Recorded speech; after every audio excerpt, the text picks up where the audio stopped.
There we go. All right, so 4.3 and 4.4 is kind of an extension of 4.1 and 4.2. So we were talking about maxes and mins, so we're still going to talk about maxes and mins, but in a slightly different situation now. So in general, we have techniques for finding maximum and minimum values that we were looking at in 4.1 and 4.2, and this is going to make up a field of problems, a field of mathematics called optimization. And essentially that comes from, it's essentially a group of questions where you're trying to optimize something. Maybe you're trying to maximize profit because that would be the optimal situation. Maybe you're trying to minimize cost or whatever. You're trying to create the optimal situation for something. So first definition is for any function, f has what we call a global minimum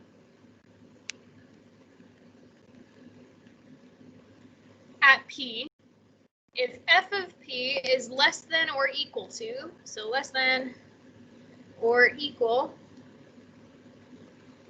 to all values of f. So we talked about local maxes and mins, and now we got to talk about these things called global maxes and mins.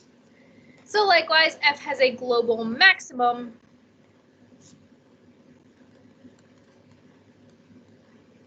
at P if f of P is greater than or equal to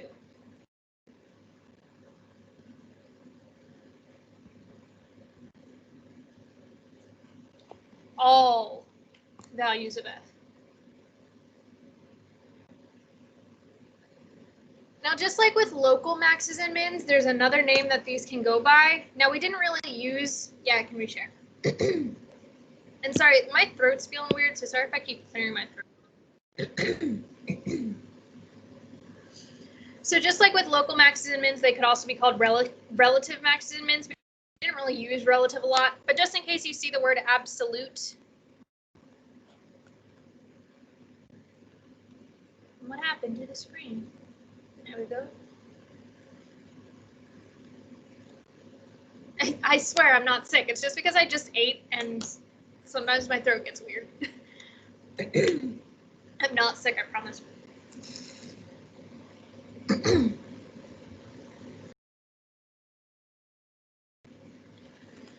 So global maxes and mins are the same as absolute maxes and mins in case you see the word absolute. I believe your book and Wiley and I will try to use global more often than not, but just in case. So we have a slightly different process for finding global maxes and mins than local. It starts off very similar, but kind of how we end them is what's going to change now. So essentially, and also let me draw some situations so we can understand what I mean by global versus local. So there's also going to be two types of questions we're going to look at. We're going to look at global maxes and mins on a closed interval versus an open interval. And the open intervals can also include the entire real line. So we kind of have these two different, these two different situations that we'll be in. So we're going to find kind of processes for both. So there's a situation where we can say we're looking between two specific points and we can be those specific points, or we're looking at two specific points, but we aren't those two specific points. Anyway, hopefully the pictures I draw in a second will help. Anyway, so if we want to look for global maxes and mins of a continuous function on an interval, including the endpoints, what you're going to do is you're going to find all the critical points. So we're going to start off just like we're finding local maxes and mins. We're going to find the derivative. We're going to set it equal to 0. We're going to find any spots where it's undefined. But now what's different is what we're going to do instead of having to create one of those number lines is what we're going to do is we're going to plug in all the critical points and the endpoints. So the endpoints are going to be on that interval that you would be given, or, well, I should be careful. Sometimes you're not given it explicitly and you need to find it. But there always is an interval you're working over. If that interval includes endpoints, you want to take those endpoints as well. You're going to plug them into the original function, and we're going to compare y values. I'm going to draw two little pictures.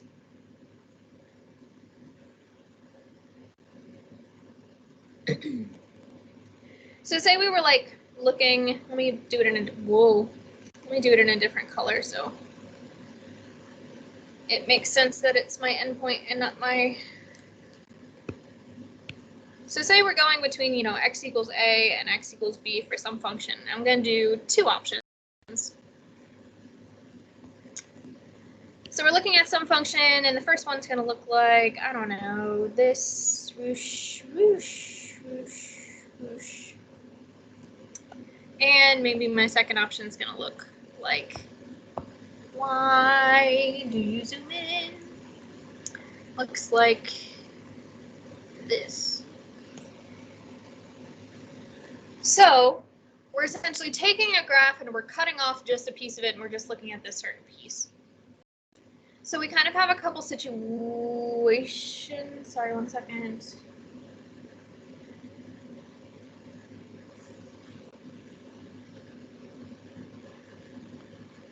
Sorry, Brianna, just saw that. Let me reshare. Hopefully you can see it now, Brianna.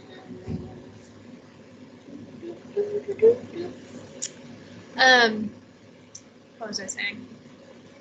Oh my little tiny camera is frozen.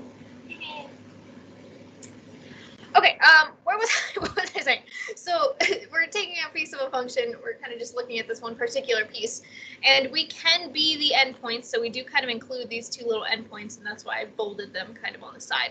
So essentially this is what's happening here, is notice that in this first one, this kind of middle point, that maximum up there, is higher than absolutely all of the other points in that part of the function. So that piece, not that piece, that point would be the global max.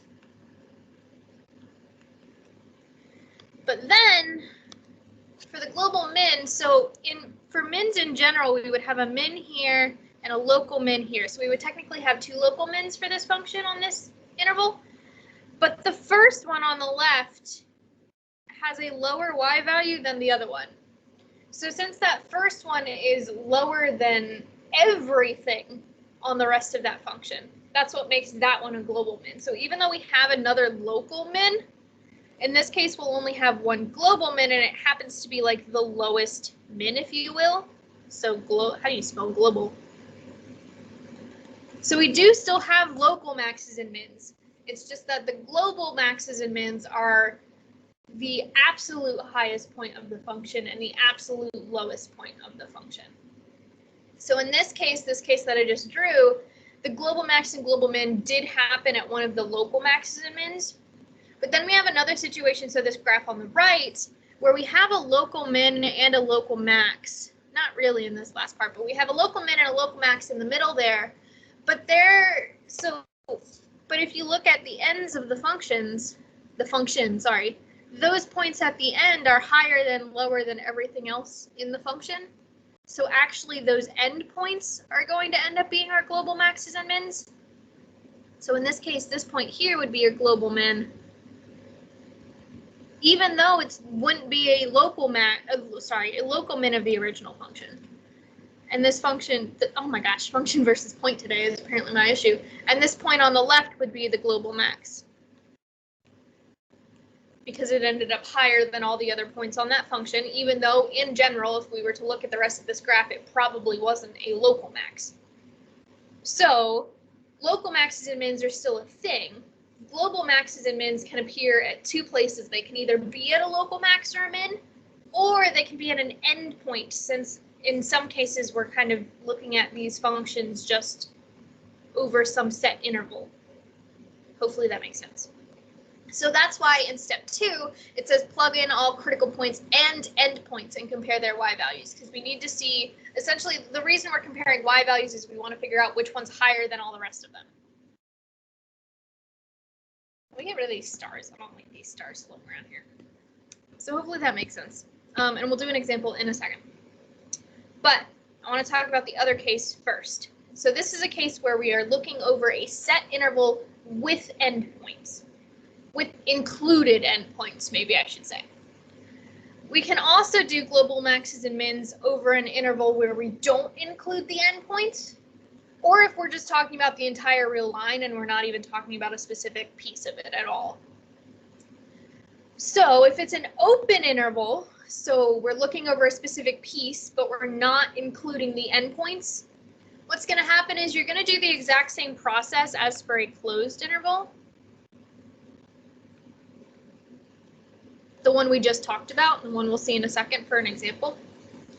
But the endpoints, now this isn't really an official way to say it, but I like to say the endpoints can't win.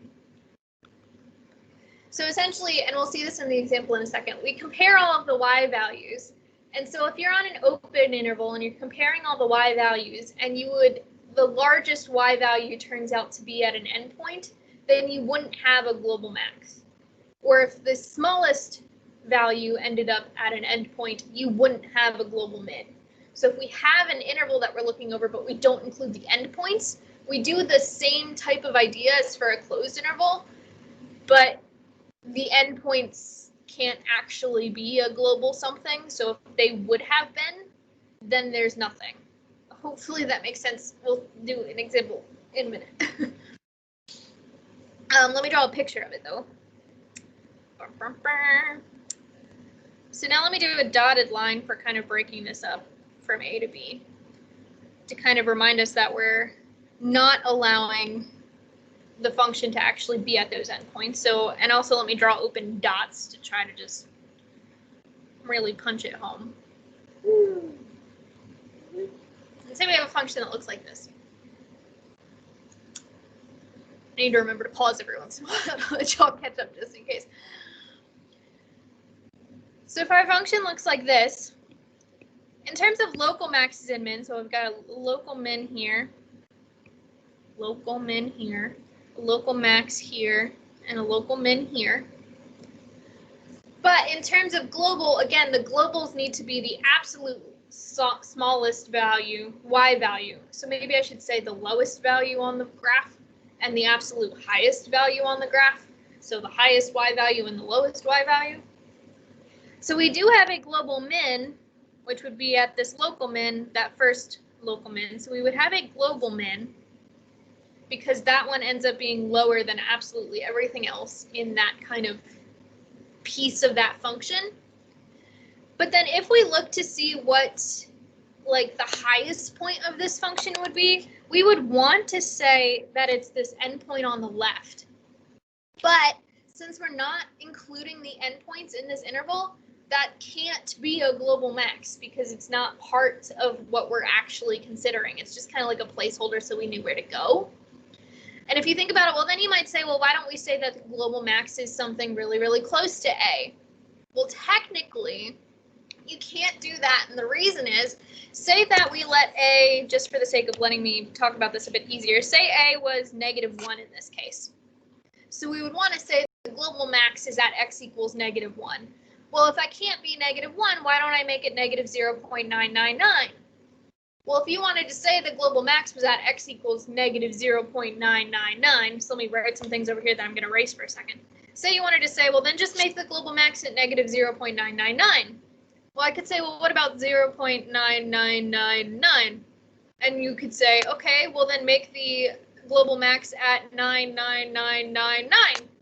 And I could keep giving you another one with another 9 tacked onto the end, and it would be a never-ending argument, and no one would ever win. So that's why we actually would end up not having a global a global max here. So this one would no global max. Because essentially, since that endpoint is open at the end, I can always find a point that's closer than what you would want to say that it is. So essentially, since I could always get the smallest increment closer, there's no value that we can say actually attains a global max. Whereas in the other one, we could because that endpoint actually existed. Hopefully that makes sense. Let me erase all these 9s over here. So the one last option we have, and then we'll see some examples. So the last option we have is if we are going over the entire real line, we're not taking a piece of the function, we're looking at the entire function in general. Now, this one is, I don't want to freak people out and say the most complicated, it's the one that takes the most thought. So what we have to do is we have to find all of the y values for all critical points.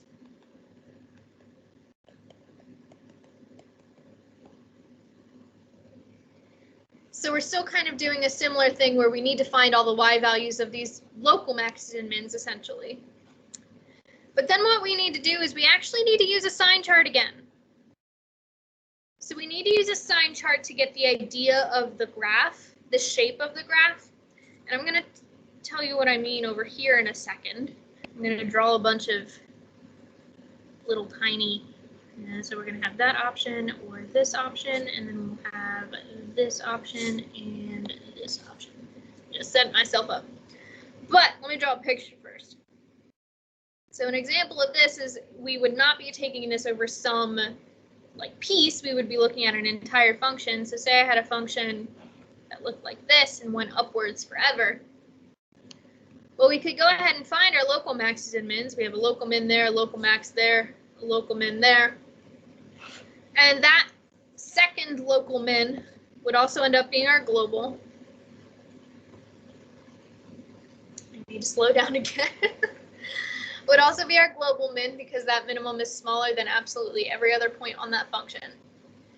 But since the graph goes up in both directions forever, there's not going to be a global maximum because kind of similar to the last one, if you give me a point that you think is a global max, I can always give you another one that's higher than that one. So there would be no global max here either. But what if we don't have the graph of the function? Now I know you could easily find it if you plopped it in a calculator, but say we didn't have calculators for some reason. We can use a sign chart to figure out what's going to happen here. Now, I should be clear, especially if someone knows more general calculus. In a general calculus course, so the process I'm giving you now works for our class and the functions that we use, specifically also because we didn't talk about limits in full generality. Technically, in general, we should be using limits here, just to like cover myself so people don't think I don't know what I'm talking about. But what we can do is we can use a sign chart because we won't have to worry about limits. So all the little pieces I just drew are essentially to say I don't care what's going on in the middle of that sign chart. All I care is what's going to happen at the ends. So we can have a couple options. So say the kind of last intervals on each side of the number line are either both negative or both positive. And I know it's getting kind of tight over there. I'm sorry, I should have left us some more space. Well, if you think about what the function's going to look like, and, you know, with our little line pieces, if you will.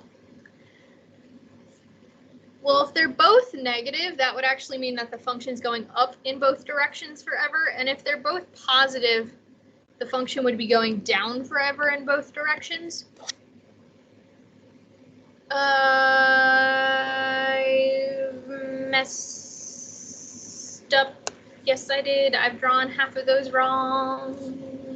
I'm so dumb. Sorry. Decreasing goes this way. Increasing goes this way. Sorry. Drew my little lines wrong. So if they're both negative, sorry, they don't go in the same direction. One side of the function goes up forever and the other side goes down forever, and kind of vice versa if both of the end intervals are positive for the sign chart. I should be clear. This is a first derivative sign chart. The sign chart that we were using for local maxes and mins. So if the signs at the last endpoints are the same, there's going to be no global extrema. Because essentially what's happening is it's going, you know, one way in one direction forever and the other way in the other direction forever. So there would never be a highest point or a lowest point. Whereas if you have an option where, say, it's negative in the last interval on the left and positive in the last interval on the right, this is a situation where we're decreasing at the start and then increasing at the end. So if you think about what that means for the endpoints of the function, they would be going up forever in both directions. We're going up forever in both directions at the end. We're going to have a global min. but no global max. And again, it's getting a little tight in there, and I'm sorry. Let me move that down a little bit.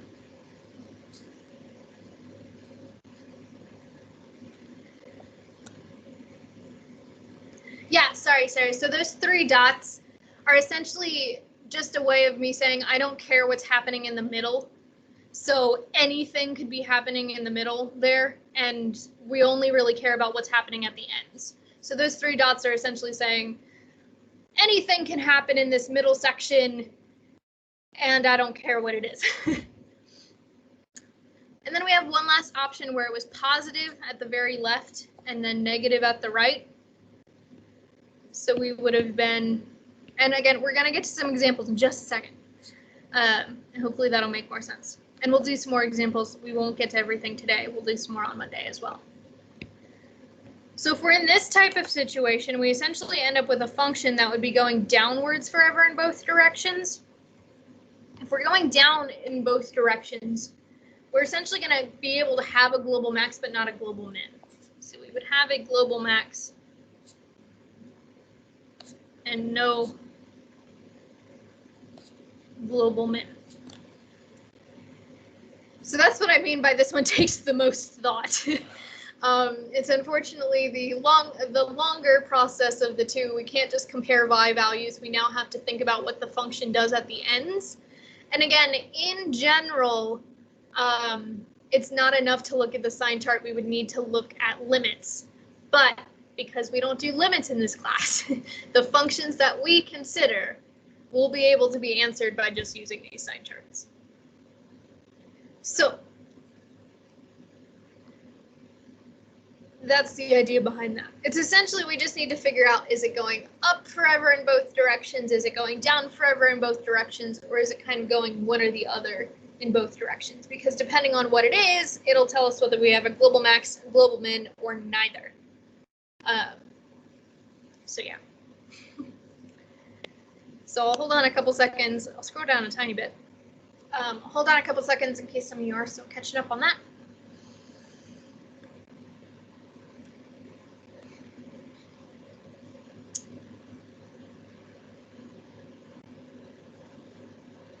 So it is possible to have multiple global minimum and maximums, minima and maxima. And that is because they can occur at different x values, but at the same y value. So essentially we'd have to have some type of function. I don't know, this would be an example. It's lagging a little bit. Come on, screen, you can do it. I believe in you. Or not.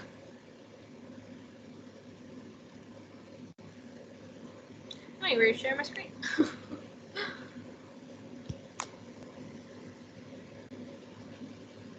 So we could have a graph that looks like this.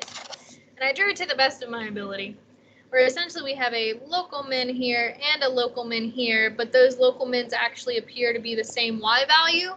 So they could both be the global min because it doesn't, so there's not always just one global max or global min. The thing that matters is it the lowest y value or the highest y value on the function? So if there are multiple x values that give you that lowest y value or highest y value, then they would both, or all of them, would be considered global maxes or global mins. So you can have multiple maxes and mins, global ones.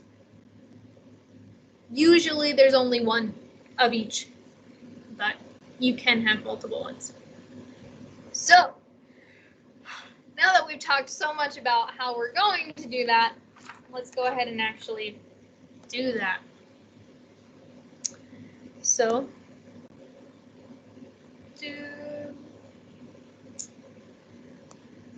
I'm looking at my notes. I don't have as many examples as I thought, probably because I was trying to do this super quick before the last exam.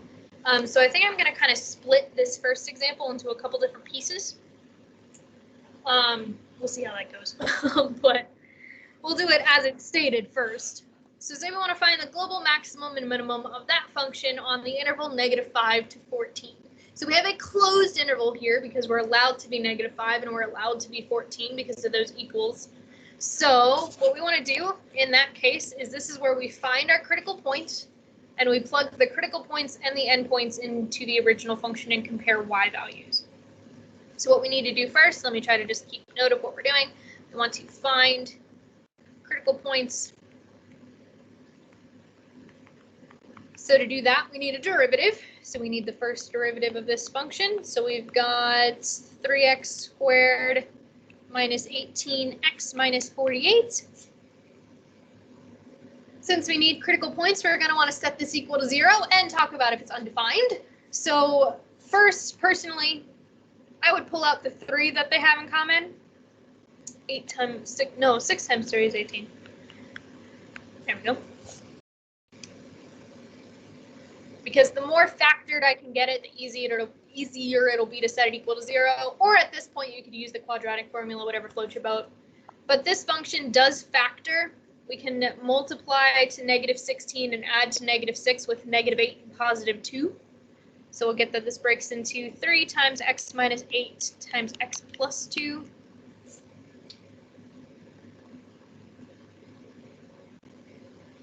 So we want to set this equal to 0.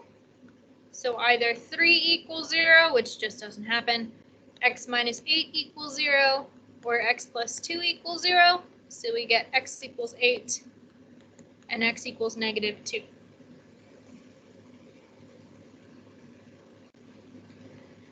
We need to talk about,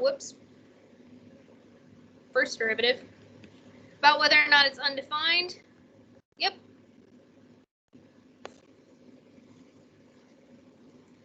I'm just going to finish babbling about undefined, and then I'll take a break for a second, Quinn. So remember, with critical points, we need to find where it's 0 and undefined. There's no denominators here. No, you're fine. So we're never undefined. Never feel bad about asking me to slow down. When I'm here in front of just a bunch of screens, I just start talking and I can't stop.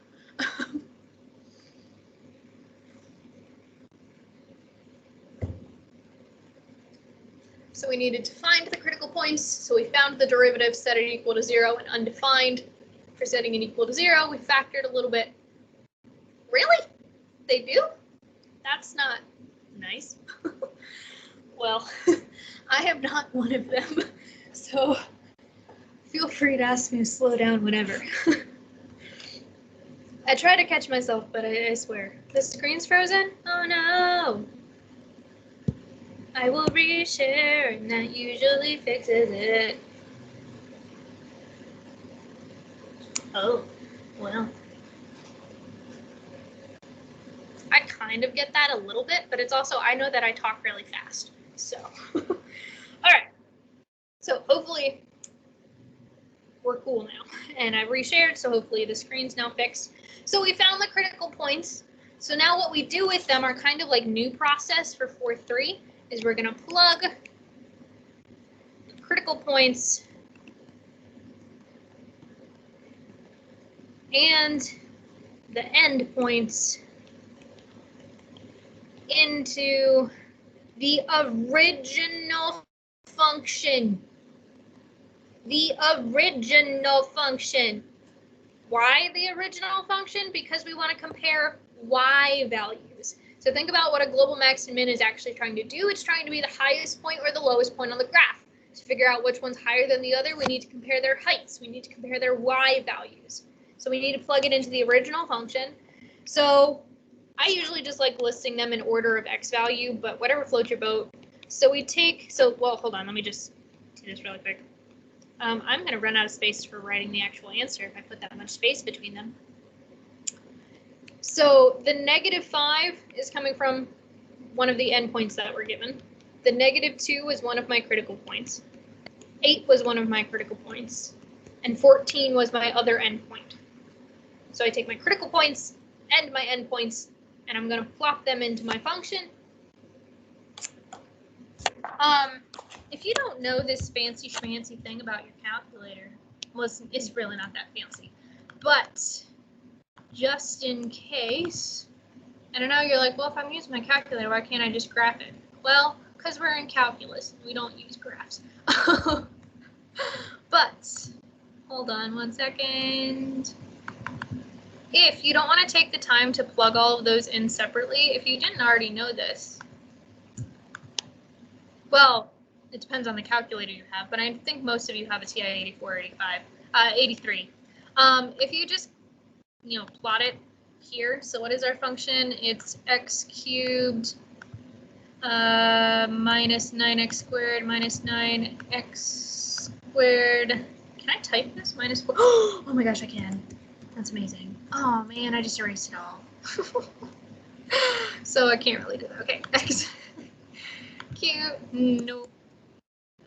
Never mind. I got real excited and it's not working like I thought it was. X cubed. Now I gotta do it all again. Minus 9x squared minus 48x plus 52. And then, so if you type it in here, in the y equals key, and then you hit second graph, it'll bring you to a table. And you can just like scroll through and find all your y values. So we needed -5. So you just scroll up a little bit. Be very careful though, because on a lot of them, like, oh no.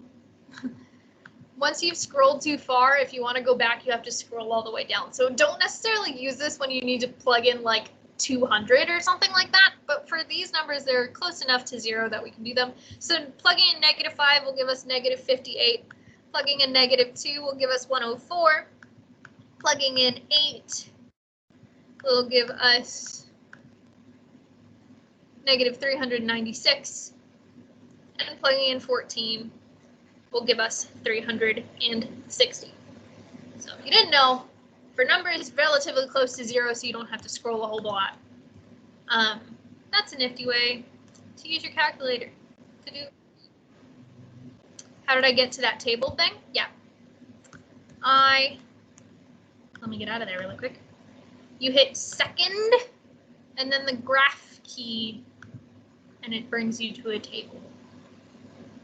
And I plotted the function in the y equals key.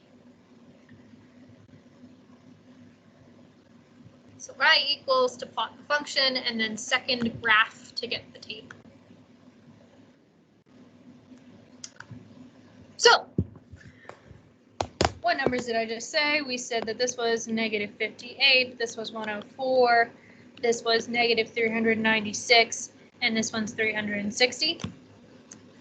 So now at this point, once we have all of our y values, pick the largest number and the smallest number. The smallest number was -396 and the largest number was 360.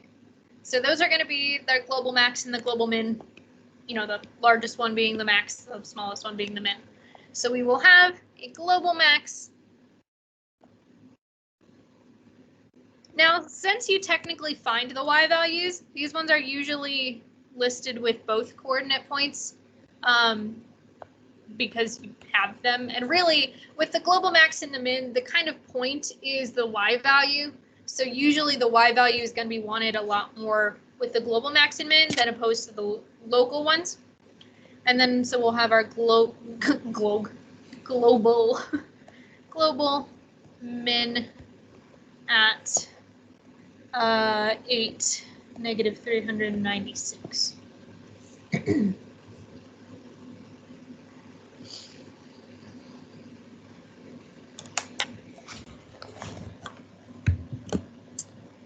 So I want to set something up really quick. Because like I kind of already said, I think it was because I was trying to squeeze this all in before the exam. I don't have as many examples of some of the stuff as I thought, so I think I want to come off to the side really quick. And I'll put this up on Blackboard and I'll, whatever. Anyway. That's, oh, but I want, oh man.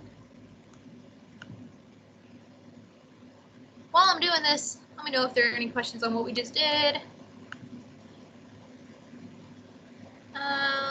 is there no option? Okay, fine. Then we just won't. We'll do this.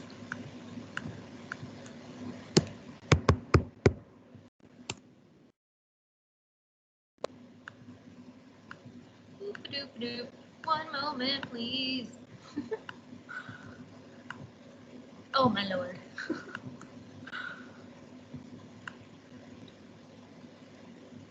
Whoosh, whoosh. Okay.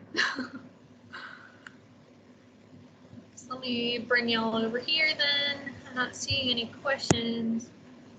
So what I want to do, so you might want to grab a blank sheet of paper because it's not on the notes. Is I want to do the same question in a couple different situations because I don't have a generic one like this. The rest of them are contextual problems, which get a bit more in depth. So I want to do this one again. So what was our original function? Our original function was x cubed minus 9x squared minus 48x plus 52, and I just plopped in the critical point work in there. So I want to do this same function, but what I want to do, so let me label this B, I guess, is we want to find the global max and min, so the global extrema. But let's say negative 5 to 14 again, but I don't include the endpoints. Because I want to show you what's different there, and then we'll do one on the real line for the same exact function. If we have time. We should have time because we've done most of the work for this already. So say we wanted to find the global extrema, but we didn't include the endpoints. Your work would be pretty much the same up until the very last part. So we would still find the critical points. We would plug them all into the original function. So I should have just pulled that over too.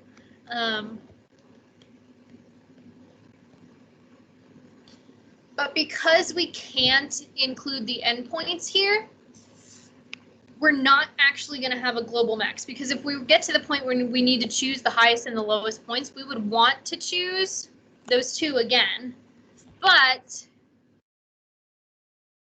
since the global max, I'm going to put in quotes, would be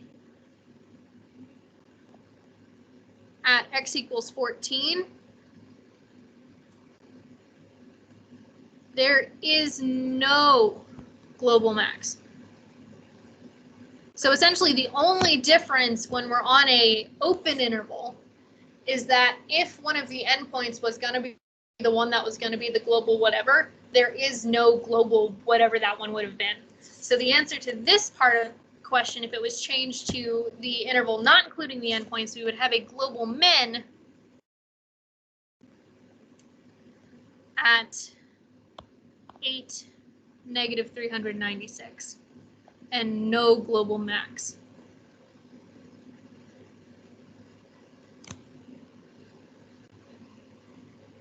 So again, same exact process. It's just that the endpoints, again, it's not really the official way to say it, but I like to say the endpoints can't win. So if one of the endpoints was going to be one of your global extrema, there is no global whatever that one would have been. So it also turns out that if the global max and the global min were going to both be at endpoints, then there's no global extrema at all on that one. Questions about that?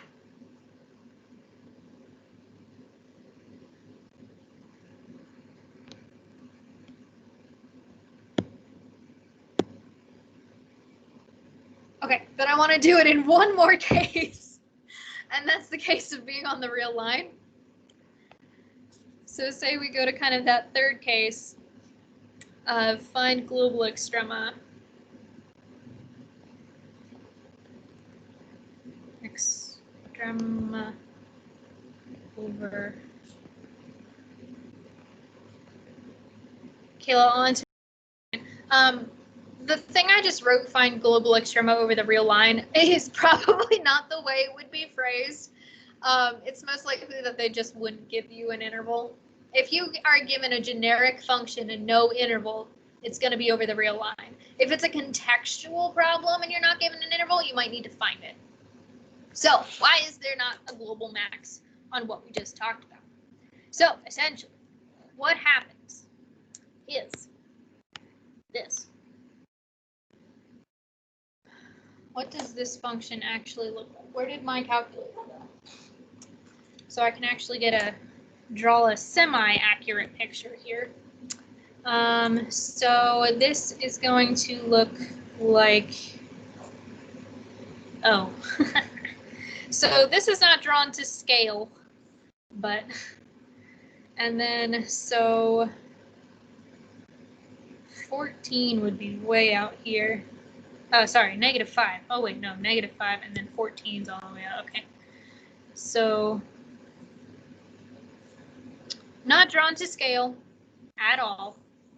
Let's say x equals 14 is right there, and then x equals -5, like right here. Let me do those in a different color.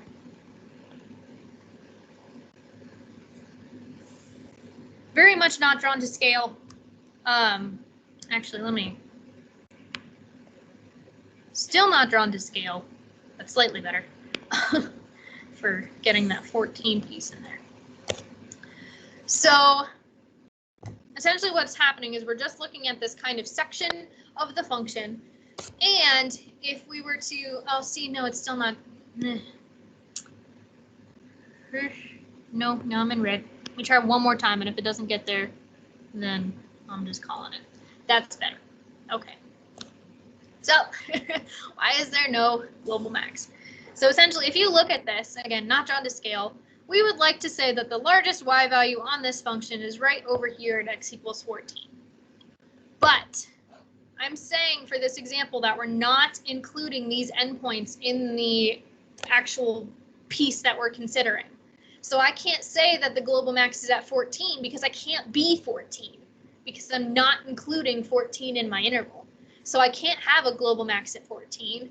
Well, then you could say, well, why don't you make the global max at like 13.999? Well, no matter what value you give me, I can find you another value that's higher on the, so if we like zoomed in, if we took this part of the graph and we like massively zoomed in on it, so, you know, here's the cutoff point and here's the function. And technically we're not equal to 14, so we would have, you know, an open dot there. That's a really gross looking open dot. Open dot. And you would say, well, why don't we make the, you know, the global max right at 3.999? Well, I could find you another point in there that's closer and higher than no, and that's no matter what value you give me. So since we can't actually be equal to 14, and that would have been the global max, we therefore don't have a global max. Does that make any sense? So the reason there's no global max is because we're not including that x equals 14 in our function. And since the highest point would have been at 14, there's nothing we can say that's exact, because no matter what value you would want to say is then the global max that's super close to 14, I could find you a value that's closer to 14 than that. Does that make any sense?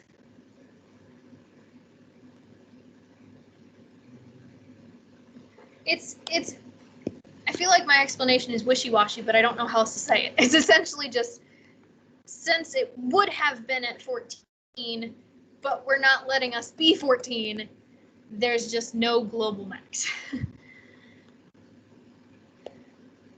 So in the last 4 minutes, let me run through this really quick, because again, we have most of the work done for this already. So say we were looking over the full real line. We found the critical points. What we would need to do now is we would need to look at our first derivative number line. And just like you'd find it just like we were doing local maxes and mins. So we would find test points, we would plug them in, we'd figure out what the sign of the derivative is in each point. I don't know, 10. So let's see, the derivative would be positive, negative, positive.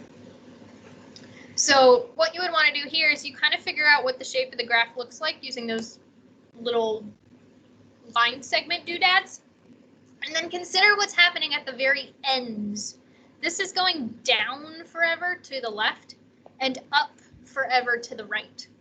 So since it's going down forever in one direction and up forever in the other direction, in the case of the whole entire real line, there's no extrema at all, because there's one side of it that continues up forever and one side that continues down forever. So here there would be no global extrema at all. And again, this is where the case where if your number line shows you that it goes up in both directions, if it goes up in both directions, you have a min.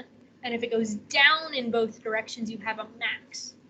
And you wouldn't have a min. So you can kind of use that sign chart to figure out what the shape of the graph would look like, and then kind of consider where it goes towards the end of the graph. Does it go up forever or down forever? And considering where it goes in each direction will tell you whether there can be global extrema at all.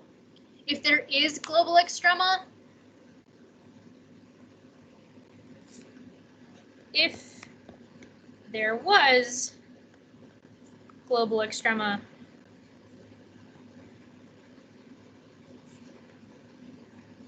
we would compare f of -2 and f of 8. So it's kind of like if there are extrema, if the shape of the graph tells you that there can be extrema, then you finish that problem kind of very similar to if you had an interval where you compare the y values of both of them. And if you're looking for a max, you would pick the largest. And if you're looking for a min, you would pick the lowest. Again, we'll be doing more examples of this on Monday. The examples we're doing are a bit more contextual, but maybe I'll do a warm-up where we do one that's not contextual first. But otherwise, we're out of time. So this is kind of, I'll post this to Blackboard, this whole little section piece, because it wasn't on your notes, obviously. So you can look back at it later. But this is essentially that one function we did kind of all three options for: closed interval, open interval, entire real line. So those are kind of like your three options and the three ways that we would have to do these. If there are questions, feel free to stick around for a little bit before my next class. Otherwise, I will see y'all on Monday. Have a good weekend, and yeah.